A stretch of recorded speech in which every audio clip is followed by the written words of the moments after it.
What's up, guys? What's going on? It's another edition of Treadmill Talk.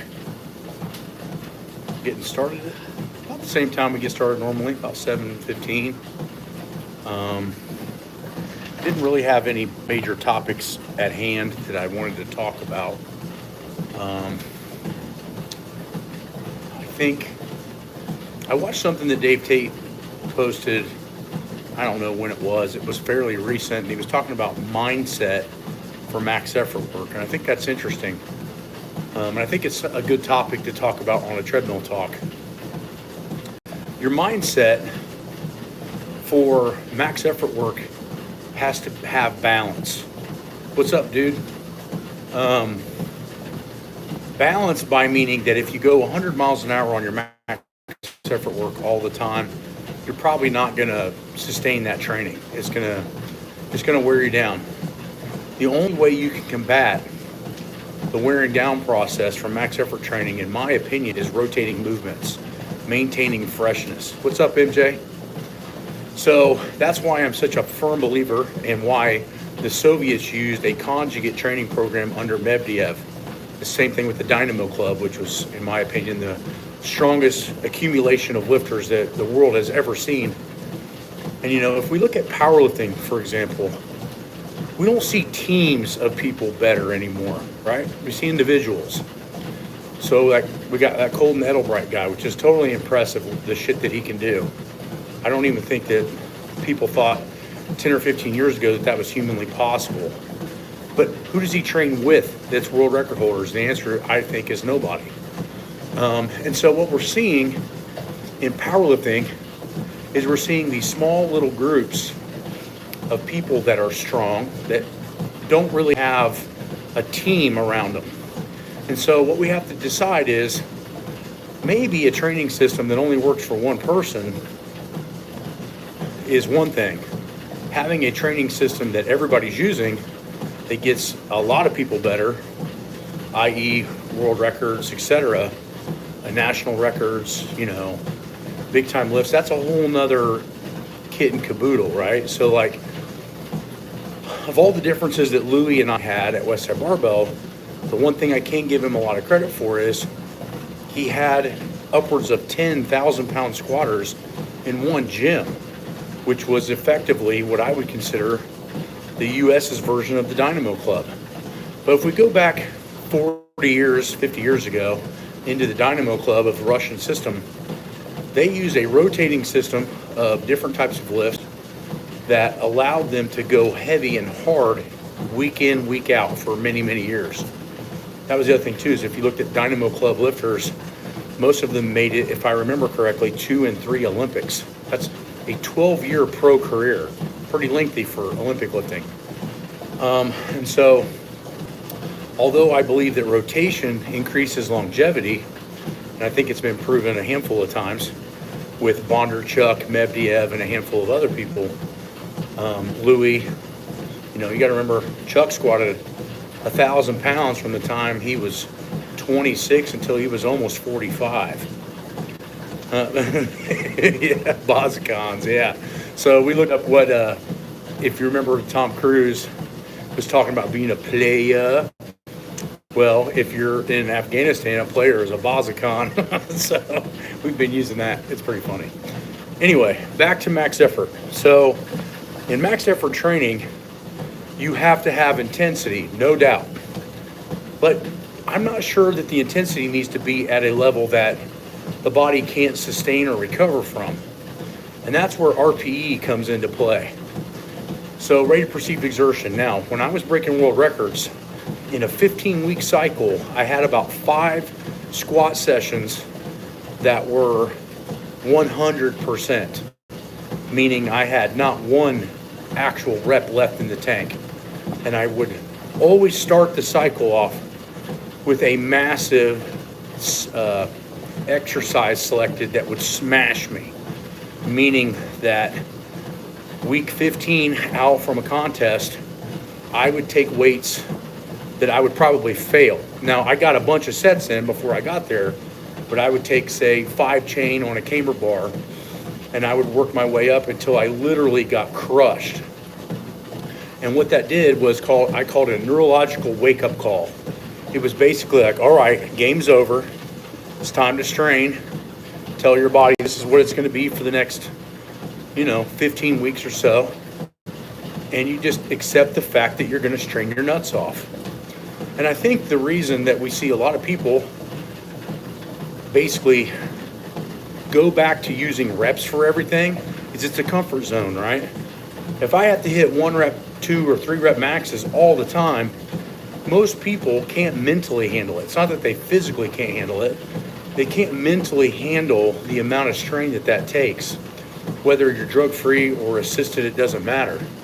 I was using the exact same system drug-free as I was on shit. It doesn't really matter.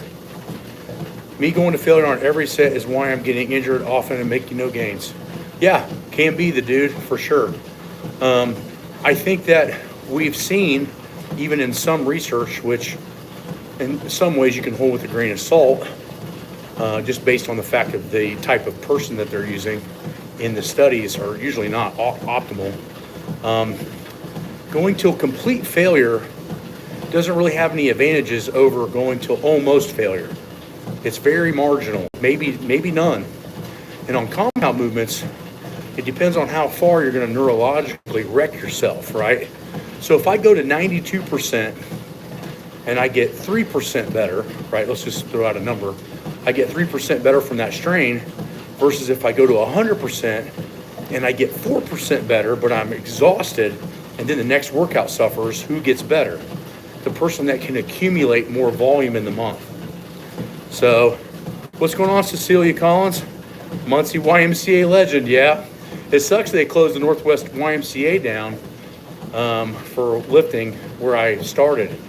I mean, it wasn't the same. I think they changed it around the year 2000 or 2002 because it used to be in the basketball courts. That's where I squatted my first 500, benched my first 315, maybe even my first 405.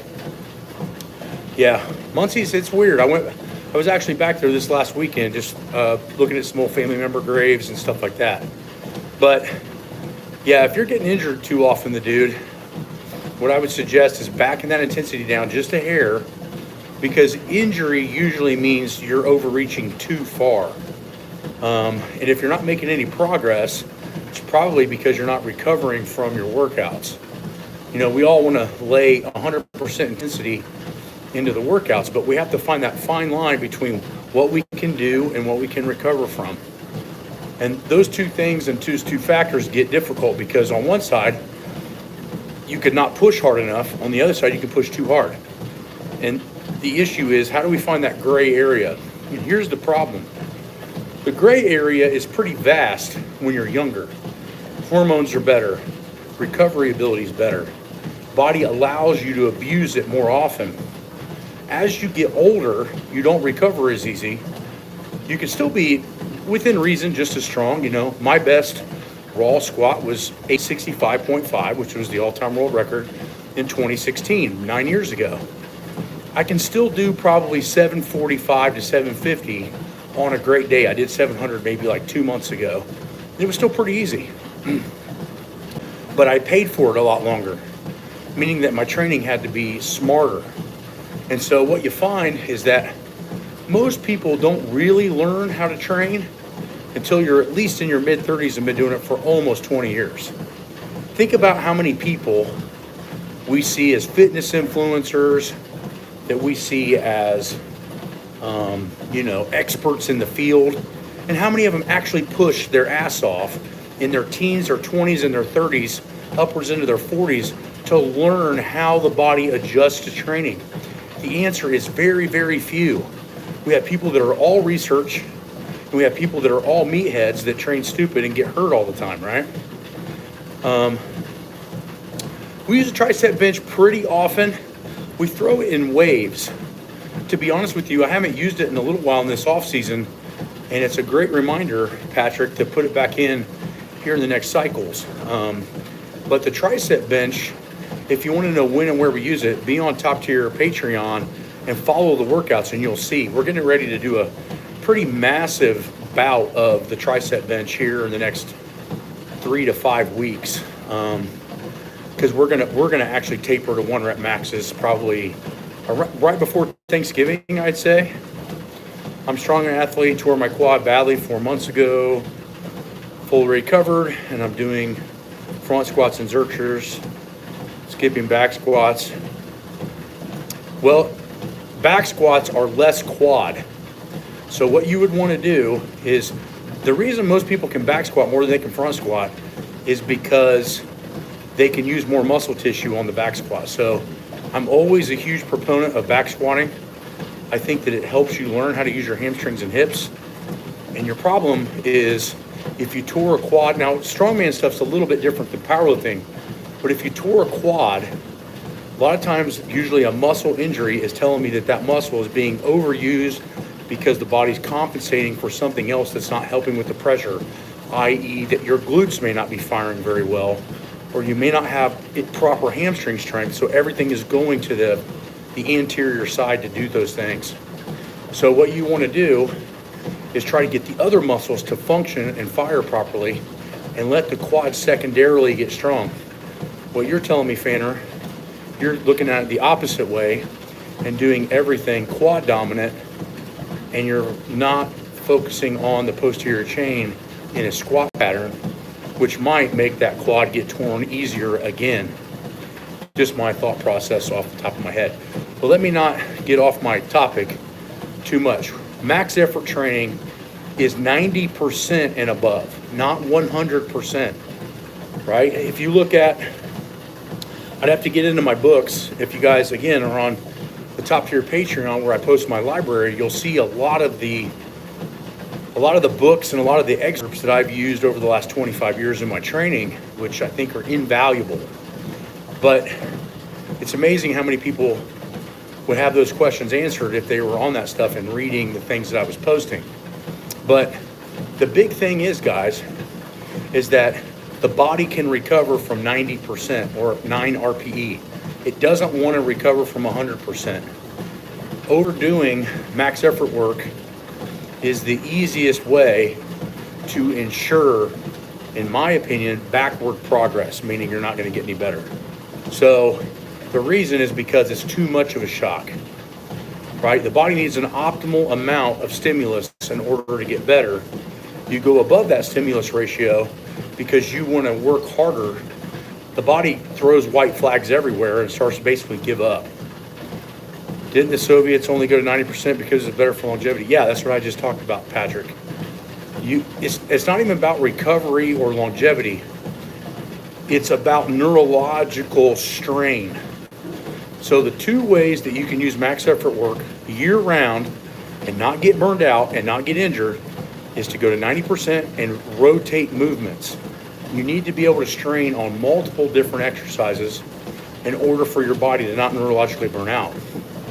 If we look at some of the top reasons that most people get out of a fitness protocol, it's boredom and it's neurological burnout, because everybody doesn't work out consistently. So then they feel like they're behind the 8 ball, and when they get back into going gung-ho with working out, what ends up happening is that they over-stress the tissues and the neurological system, and everything starts to shut down and they quit again. So it's like this up and down roller coaster versus nice steady pace. And that's the biggest issue. However you can train and maintain consistency should be your primary objective. For top level lifters and not creating a lot of downtime, you're going to need variety in those situations. When the book comes out, whenever Human Kinetics gets their shit together, what you'll start realizing is that the Soviet system would utilize somewhere around 6 exercises for about the first 1 to 2 or 3 years. They would master those movements. Then once those movements were fully realized, they would switch to anywhere between 18 and 24 exercises. And that would be like phase 2. And then phase 3 is like an open library of things you can pick.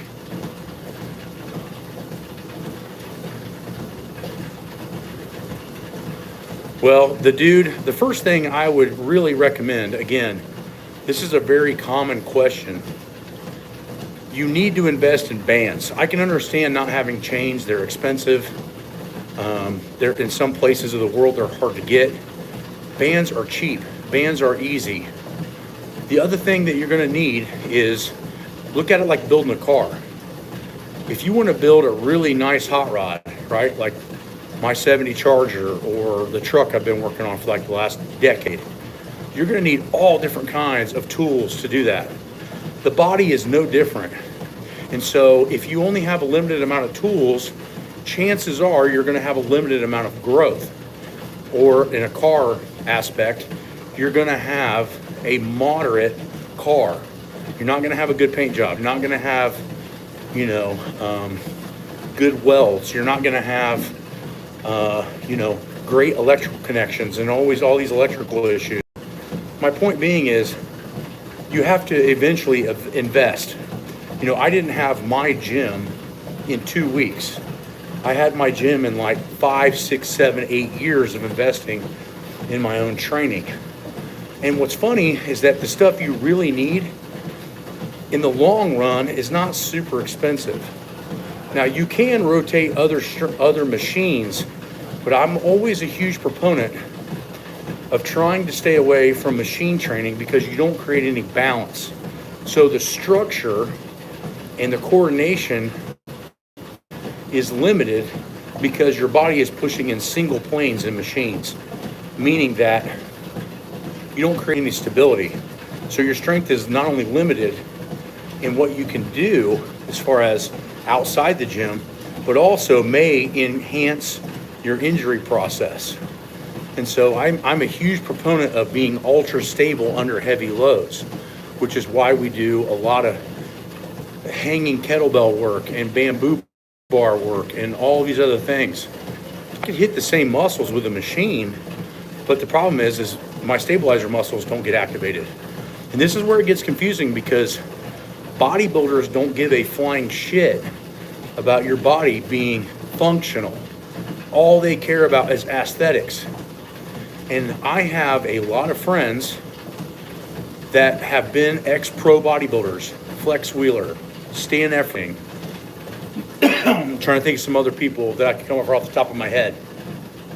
They have so many small stabilizer injuries from training with machines and single plane movements that it's unbelievable. I would venture to say that 50% of the bodybuilders have torn rotator cuffs from doing isolated movements. They have a lot more joint issues than the old timers did that didn't really use machines and did a lot more free weight training. Guys like Arnold Schwarzenegger, right? I'm not so sure that Arnold Schwarzenegger has ever had a knee surgery or an elbow surgery or a shoulder surgery. I mean, if he has, he hasn't posted it to my recollection. Whereas you see these kind of problems with some of these newer bodybuilders all the time, right? You still train people online, do Patreon. I've always wondered, like, my mate Halfthor has Sebastian, how would using you as a strength coach come out in strongman? Yeah, I do. We do online coaching. So I personally do a very few amount of people online coaching. My price range is way higher than what we normally charge on the website for Wade and John to do it. But what Wade and John are just as, and in some ways, more competent in writing exercises for certain types of populations than I am, which is why they're on my online coaching crew. If you have something to deal with track or throwers or anything like that, John is going to be amazing because John has been a head strength coach for one of the top Olympic teams in the country for I don't know how many years. I don't know how many people he's trained that has podiumed at the Olympics. It's more than I can count. Wade was my old mentor at Ball State and played NFL pro football and has coached a lot of people in the NFL. He's trained high school athletes. He's done all these other things. Where I really lie in my expertise is analyzing blood work, being able to have people fly in and do in-person assessments, and those things are more expensive. So I train a very few amount of people online. But in strongman, Yeah, it just kind of is dependent on what your budget is and what your schedule is. But yeah, I mean, the way I look at things are a lot different than how normal coaches would.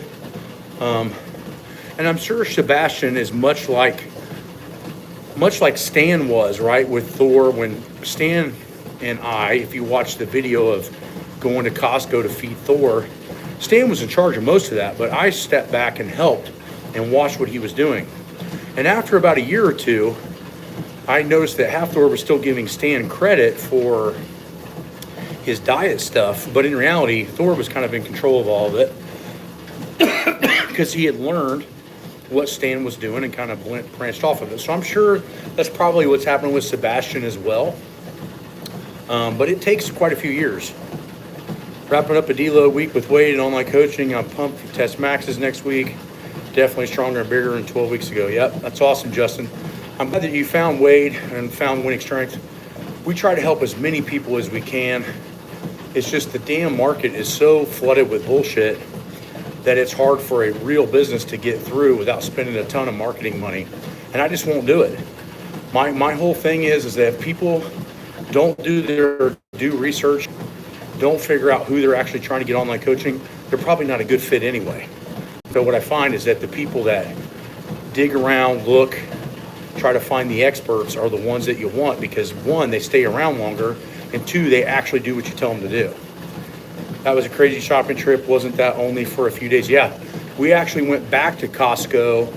That was, I want to say, a Sunday morning, and we went back to Costco again on Wednesday. Now, some of that cost was built in with the refrigerator, which is actually still in my gym. We still use it today for waters, but the amount that those guys eat at 460 pounds is literally unbelievable. Squats gave me a hernia. Now after surgery, I'll be afraid forever to do anything effort with legs. Well, hernias are usually genetic. Squats did not give you a hernia because if that was true, I would have like 50 hernias. My guess is that you improperly got your core ready to squat.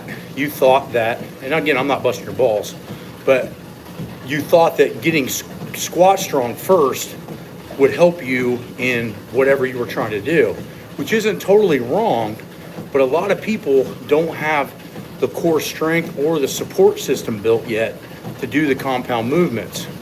So what I would recommend, or if we were to look at your old program, Nicolo, STD, what I would look at is, were you doing enough core work, enough planking? Were you getting your TVA strong? Were you getting your obliques super strong before you did the compound loading movement? Were your breathing patterns correct? And most importantly, was your squat positioning good? Because people can say, oh, well, squats fucked me up. But if your squat looked like garbage when you did it, it's probably not a great movement for you at that time. Could we argue that no matter who coached Thor, he would still be the best? Maybe just a different outcome health-wise. It's possible. And then again, it's not. Would I still be the same lifter if I hadn't went to Westside Barbell and met Louis when I was in my teens and worked with him until I was in my mid-late 20s? My answer would be absolutely not. Accountability and the person you're being accountable to has a lot to do with how hard you will push yourself. And I think that Thor would have been good, but would he have been great? And the answer is we don't know. But I can tell you from personal experience, and having far less superior genetics than what Thor had, is that coaching and being around the right environment meant everything to me, right? What got me to a 500-pound bench was not going to get me to 600, both in mentality and in physicality. And I think that maybe Thor, although had all the raw talent in the beginning, if he wouldn't have been around the right people, it could have screwed him up. I remember Thor and us talking, this was like 2018 or 19, and he said one of the biggest benefits he had was as a child when he was playing basketball is that his coach made them stretch for like 30 or 40 minutes every day before or after basketball practice. And he said that made him insanely flexible. And so if you look at him pick up a deadlift bar, for example, he has immense, perfect technique. in doing those lifts at 6'8", and he lifts and picks up the bar like he is 5'6". And I think that if somebody wouldn't have done that to him as a kid, he may not have been near the strongman that he was, because he's a delicate mixture of insanely strong, insanely big, and insanely flexible. So you want to be careful.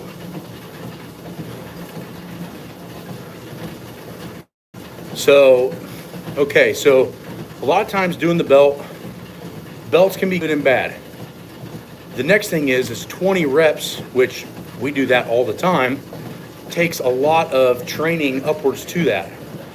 And so my thought process is you had insanely high volume, but again, it doesn't tell me anything about your technique. And if you got a hernia from low weight, you already had a hernia, it just got worse. A lot of people, the purchasing of good bands and chains right now, as far as being able to get it quick, getting the right bands that are made at high quality, you got to go to Elite FTS. So EliteFTS.com, go to my friend Dave Tate. You can order the bands and chains and get them from there, but that you definitely want to have that. Oh, awesome, man. Glad yeah, that's where Hafthor's from, is Iceland. I'm actually wanting to go to Iceland at some point in my career. I've flown through there and stopped at Reykjavik for a connecting flight into Europe when I was doing seminars over in Europe. And the little I saw of it, I thought was pretty cool. So yeah, they have chains and bands. Yep. We used to get the chains. If you look at the YouTube live videos, if you look at the back wall on the bench, or if we're using chains, you'll see really chromy looking ones and rusty looking ones. The rusty looking ones came from a place called Topper Supply. And that's where Louis initially found all the chains that he started using in the late 80s, early 90s. Topper Supply, I think, closed down. I drove by their old building and they're not there anymore. But that's where the powerlifting chains used to be ordered through the old Powerlifting USAs. That's true. I had something very small from the beginning. Yep. So most of that's just genetic Nikolai STD. But I'll tell you what, I've seen a couple of guys at Westside Barbell back in the day. Mike Ruggiero was one of them that had probably one of the worst hernias that I'd ever seen, and squatted 1,100 pounds. So I'm not saying that that's a great idea. We did a lot of stupid shit, but don't have it freak you out so bad that you don't want to train, because that's not gonna be good either, right? We know that lean mass and strength is a primary indicator of how well or unwell you're aging. So make sure that's straight. So back to my original talk process, guys, is again, on the max effort training, you can get almost just as much out of 90% as 100, but you recover. So then a certain amount of time later, you can train again and you can make consistent upward progress. And remember, the closer you get to your ceiling limit, progress might be 1-2%. Now this is in 10 years into the game, but don't be connected to your training with only progress. There's a lot of the times and what I mean by progress is a progress in maximal 1 RM strength. Patrick Semaine, if you were on the Patreon channel on the top tier, you would see that we just got done doing a plyometric phase for about 6 or 8 weeks. So I'm a huge fan of jumping after having personal talks with Verkhoshansky on plyometrics and how it transfers over to maximal strength. So again, you have to be careful not to overdo it. You got to have the sets and reps right. You got to have the recovery times in between sets right. And you got to have the right jumps for the right strength level, or they're just as detrimental. It's just like anything else, right? So again, some of the questions that you're asking, although are really good, are frustrating because I already have stuff out that's explaining all that. Yeah, if you're on top tier, yeah, go take a look at it. Yeah. So look at the workouts and go back maybe about July, and you'll see a bunch of plyometric work in the right reps and set ranges and how to do them correctly. There's even some live feeds on it, so you can see the rest periods in between. But max effort training is crucial for your ability to get better. The body doesn't ever strain. It doesn't ever understand what you want out of it. So sets 8 and 10 and 12 are really good for putting on hypertrophy, but they don't necessarily build the maximal amount of strength or internal external motor unit coordination. As again, if you read a lot of the Soviet books that I post on my Patreon channel. But the trick is that you need to utilize it correctly, and you need to make sure that it's thought of in a 1 month process. You know, I think we go into a gym and we're thinking about what we have listed for the day, right? Like how much work do we put in that particular workout? But in reality, what we should be thinking of is, how does this workout play into a 30, 60, 90, 120 day cycle? And how do I make sure that I do enough to get better, but not enough to create too much damage? And that is very difficult. So again, you want to be really careful with it. And something else that I wanted to talk about was on the jumping, Patrick, is when you're doing jumps, a lot of times it's to increase explosive power. But in reality, you need to be super strong before you start using a lot of jumping work, because you need the ligament, tendon, cartilage, passive tissue density, and motor unit control. Jumping down, I don't remember the exact math, or the exact distance or height, but somewhere around 12 to 16 inches. When you jump down from something, i.e. depth jump, you're effectively landing with 2 times body weight. Most people, and I'm not calling you out, Patrick, but most people that ask me about jumping can't squat 2 times body weight. And so you have to be really careful, because that means the passive tissue is probably not ready for that type of impactive training. And that's the difference between, I think, jumping and plyometrics. Is plyometrics usually have a forced eccentric mindset to them, meaning, like, a lot of times plyometrics and jumping get mixed and matched, and they are very similar, but a lot of times plyometrics are much more dangerous if you're not either one, doing them with proper form or proper strength. So, okay, well, I think that was a pretty good live. I appreciate you guys tuning in. If you guys can, go visit wenningstrength.com. If you have any other personal questions on how to train properly, again, top tier Patreon. We have online coaching on the website. If you're looking for something a little bit more affordable to follow, we have Train Heroic, which is an awesome app for the money. I have a 16-year-old basketball player, 6'5", 225, been doing plyos and basic strength training, hit 405. Oh, that's awesome. Yeah, if he's squatting 405 and a 45-inch jump, that's pretty awesome. About bone spurs in the elbow, having them removed. I actually had an old training partner had that done, and his bench went up because he wasn't dealing with any pain. But again, it's individual, right? Like, you could get them removed and the doctor could create maybe not more damage, but so much scar tissue with the surgery that you have to make sure you're doing the proper rehab. So support, you want to make sure that your rehab and your PT or whatever your doctor's doing, you follow it 100% to the T, because what you don't want to do is have the scar tissue form around the elbow. So again, if you got more questions like that, hop on Patreon and we'll dig into it a little deeper. I can even get a hold of some of my friends that are doctors, and we can dig around and see what's going on. So, all right, guys, talk to you later.